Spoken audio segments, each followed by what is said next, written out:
Hello guys. তো এখন বাজে রাত 3:25। ঠিক আছে, রাত 3:25। তো আমার এখন ম্যাগি খেতে ইচ্ছে হচ্ছিল, তো আমি এখন ম্যাগি খাবো। ঘুম পাচ্ছে না, নাইট ডিউটি করে করে এমন হয়ে গেছে যে আর ঘুমই পায় না।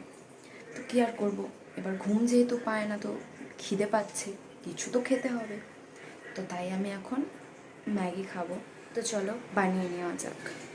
আমার কথা হচ্ছে, এখানে আমরা যে ব্যাঙ্গালোরে যারা নার্সরা রয়েছে বাঙালি, তাদেরকে এত ডিসক্রিমিনেট কেন করা হয়?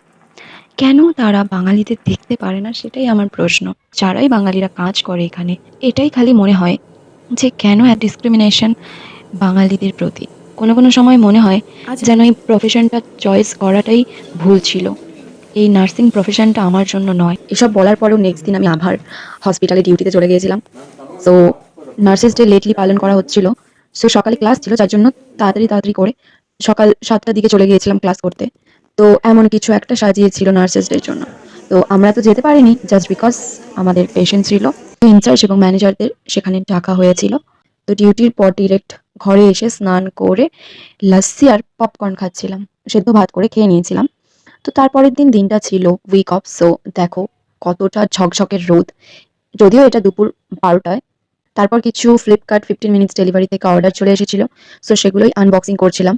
এখানে কিছু স্ন্যাক্স রয়েছে, আইসক্রিম যেহেতু গরম, আর কিছু ঠান্ডা রয়েছে। তো তারপর এই চকলেট বক্সটা থেকে খুলে আমি চকলেট খাচ্ছিলাম, বিকজ আমি সুইট পার্সন। আমি সুইট বলছি না, আমি সুইট খেতে ভালোবাসি। এটা ছিল রাতের বেলা, যখন আমি স্নান টান করে বসে তখন একটু এই মুড়ি মাখা আর চা খাচ্ছিলাম। সো তারপর আমি মাশরুম রান্না করে নিয়েছিলাম। তোমাদের দেখে কি মনে হয় আমি কি ভালো রান্না করতে পারি কি পারি না?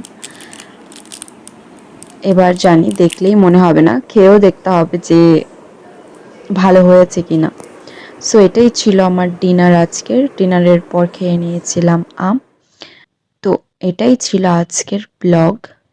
ভালো লেগে থাকলে একটা লাইক কমেন্ট শেয়ার করে দেবেন।